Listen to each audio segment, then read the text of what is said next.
few weeks ago, I shared a hidden gem of a drink with you that I'd never heard of or made before, called a right hand. And it turns out you guys enjoyed this as much as I did, so thanks for the awesome feedback on that video. This got me thinking and sent me down a bit of a rabbit hole, looking for more hidden gems and lesser known cocktails, which we can explore and level up on the channel. I think these drinks deserve more love and attention, which we're going to give them today, and the drink we're going to make is called a Siesta. So the Siesta has some really interesting ingredient combinations that you don't often see, and we're going to work through it, leveling it up to make the best possible version of it we can, which I'll share with you today. So, without further ado, let's make a Siesta.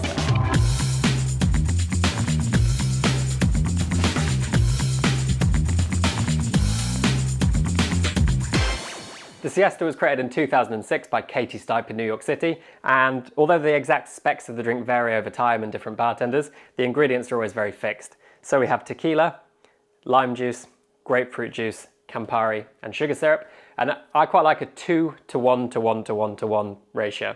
So 2 parts or 40 ml of tequila, 1 part or 20 ml of lime juice, 1 part or 20 ml of grapefruit juice, 1 part 20 ml of Campari, and 1 part or 20 ml of sugar syrup. So we've got some really nice combinations here. We've got the tequila, the lime and the grapefruit, which all work really well together. Think of a margarita or a paloma. We've got the citrus fruits, which tie in nicely and have different balances. We've got the citrus and the Campari, which again work really, really well together. There's lots of drinks that combine the two.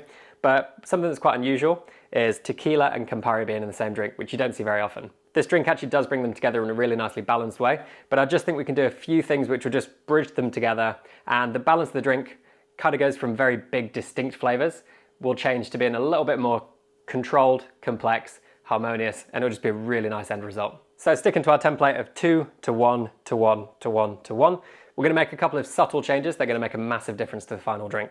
So first of all, we're going to switch out our grapefruit juice, which I find is a little bit lost in the recipe. And we're going to introduce freeze distilled grapefruit juice, which if you're not sure how to make, I'll link at the end of the video exactly how to make. But essentially this is a concentrated, intensified grapefruit juice, which will just allow that flavor to really come through, whereas it didn't quite in the first recipe.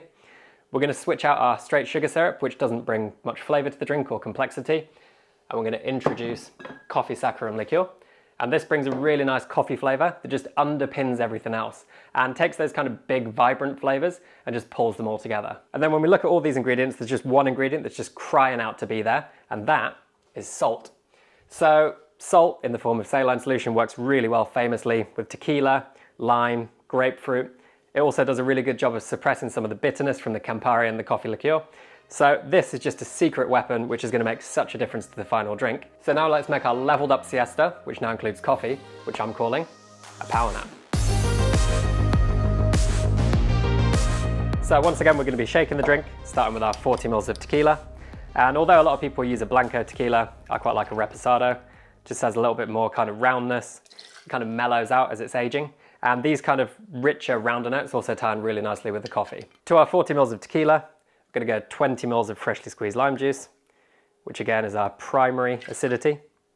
And then 20 ml of our freeze distilled grapefruit juice, which is another form of acidity, but this time has that really high intensity, so it almost comes through a little bit sweeter as well. This just has loads of really nice grapefruit flavor, which really comes through in the final drink. We're going to go 20 ml of Campari for another slight bitter element. And if you don't like it to be too bitter, because this drink is quite bitter, you could also use Aperol here, which is a little bit more sweet, vibrant and orangey, and that's also a really, really good variation. We're going to go 20 ml of our coffee saccharum liqueur, which is a homemade zero waste coffee liqueur using leftover espresso pucks and filter coffee. And this brings that real nice depth of flavor, complexity, and a kind of underlying roasty note, which really underpins the kind of bright, vibrant notes of the other ingredients. And then finally, 1.2 grams of our saline solution, made with 1 part salt to 5 parts water. And this just brings that really nice kind of harmony to the other ingredients, as well as a little salty character. And this just works with all those other ingredients. Before we shake the drink, because we don't want it to be over diluted, I'm just going to prep my garnishes. So we're going to take another grapefruit peel, which we're going to express over the drink. And then here I have some freshly picked rosemary and also some dried lime, which has a really nice kind of caramelized lime flavor, which complements everything in there really well. I'm going to give this a really good hard shake over ice.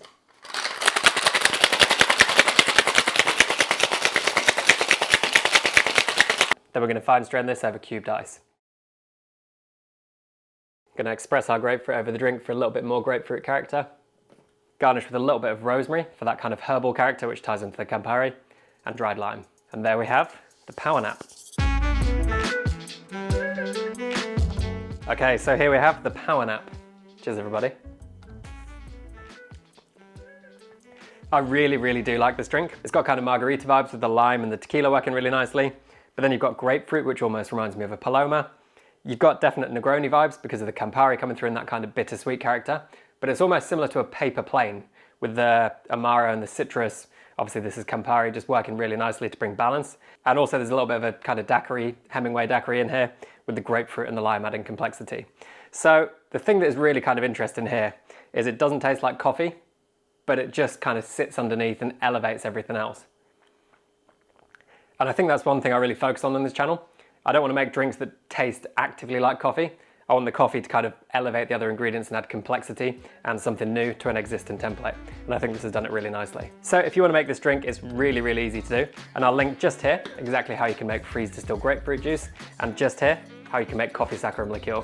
And what I'm going to do as well, because I'm going to explore more of these kind of hidden gems, I'll make a playlist which I'll put just here. So if you found value in this, which I hope you have, you can subscribe to the channel by clicking here. And I hope you enjoy a nice power nap. I'm definitely going to. Cheers everyone. Thanks for watching.